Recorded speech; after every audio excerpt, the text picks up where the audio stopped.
Hey guys, welcome to another video. I think I'll do 2 of these a day, or however many I can fit with my... I have the fan on in the background this time because my last video was very sweaty. And, I think I'll do these in sort of like some sort of chronological order based on when I got these. So this is guitar number 2. This is an Ibanez AX7221 in,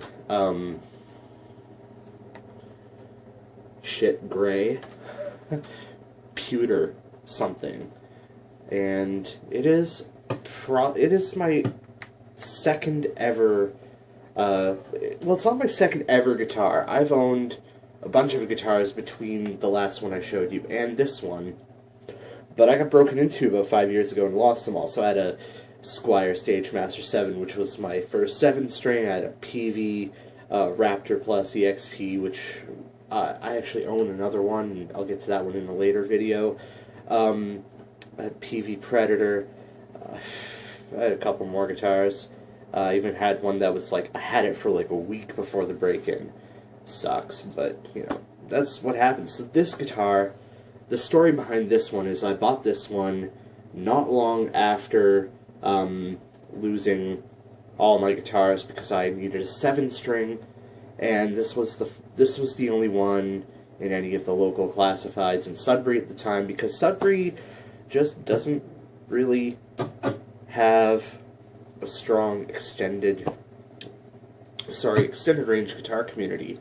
It's growing, but back when I bought this, it didn't have one. So this was pretty weird, and it took a lot for me to really appreciate this 7-string because it has some quirks.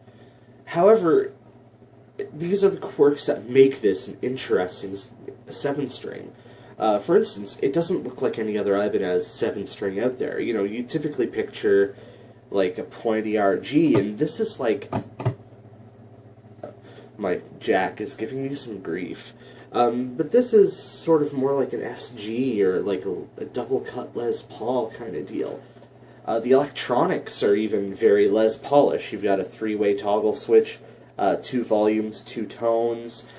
Of course, you've got the 3+4 tuning contraptions. That means that there's a lot of string binding at the nut, and therefore a lot of tuning issues. It was a very neck-heavy guitar, and I ended up actually breaking this strap button. I actually broke that at a gig, because I used to do those. And I ended up just moving it back here because it seems to have, like, I'm not holding it. It's still a little neck heavy, but it's not quite as bad. Pickups in it are probably stock, bridges stock, everything on it's stock as far as I know. Now, unlike the last guitar, and I should mention too that these 2 guitars are the only ones I currently own that I've actually gigged with. Both of them when I was in a band called Biodreams, which was this really weird kind of post-punky kind of, like, I want to call it progressive punk kind of band. But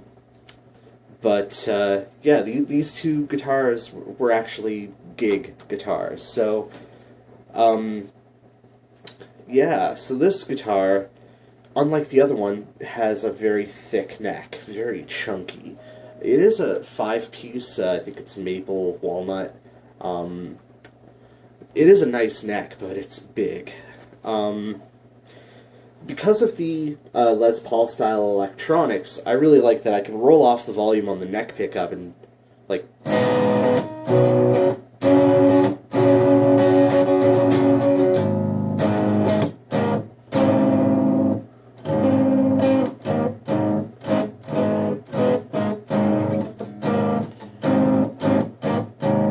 But then I can just...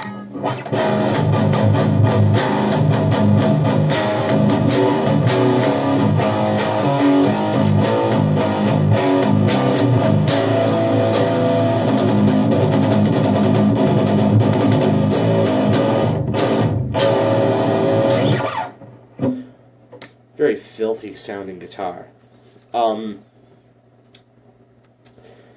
It also has really poor upper fret access because of this rather tiny, like very tiny cutaway. The neck joint it's rounded, but it's still like it's big and chunky. Even though there's absolutely no such thing as a lead guitar or a rhythm guitar, if there ever was, this is a guitar that is a rhythm guitar. The other little weird quirk is the scale length, that is the distance from the nut to the bridge, the two contact points on the strings, is 24 3/4 inches. Now on a regular Stratocaster style guitar, it's 25.5. Paul Reed Smiths are 25. Gibsons are the same as this. And then your typical 7-string is going to be 25.5 and up, because when you start getting into the lower strings, if you have, you know, regular gauge strings, the shorter your scale length, the floppier the strings are. So right now, to tune this down to A flat, which is where I've got it, I've got an Ernie Ball 8-string set on here. I forget which one I removed. I think it was the low E string. I removed one of the strings, put the 74, that suspension bridge cable, for my low A flat, and just strung the other 6 normally. So this is tight now, like...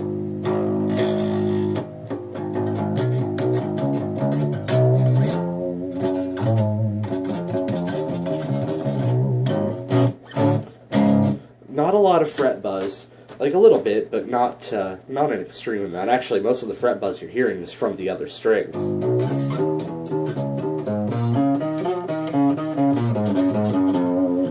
So that 74 really does the trick, but it's kind of ridiculous that in order to just tune down like a half step and drop a tune, you got to put like an 8-string set on this to even get like anywhere close to the right tension, because it's such a short scale. But this guitar, it might be my least played out of all of my guitars, but I love it. I think it's very quirky. It's very different. It's a little outside the box, and it kind of came to me because of necessity rather than, you know, looking through a bunch of ads and picking and choosing. It was just like, this was my choice, and that's it. This is the only choice of 7-string I had at the time.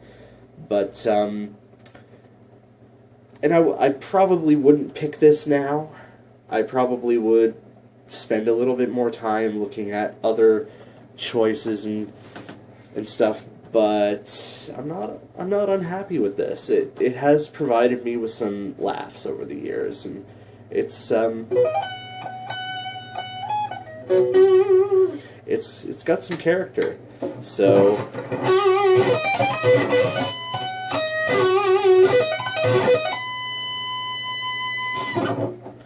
yeah, and it sounds great. It's got a nice tone.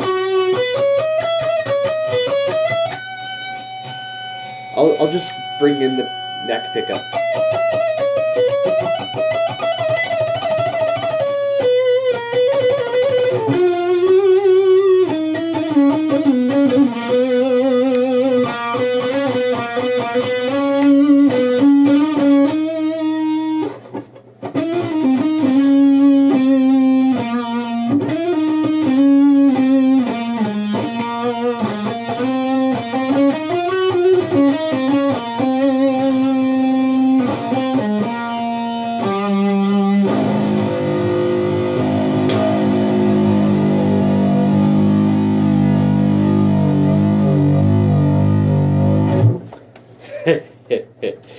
Alright, so that was that.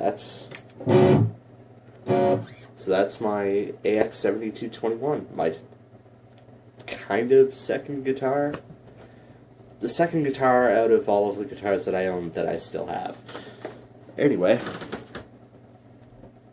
eat shit.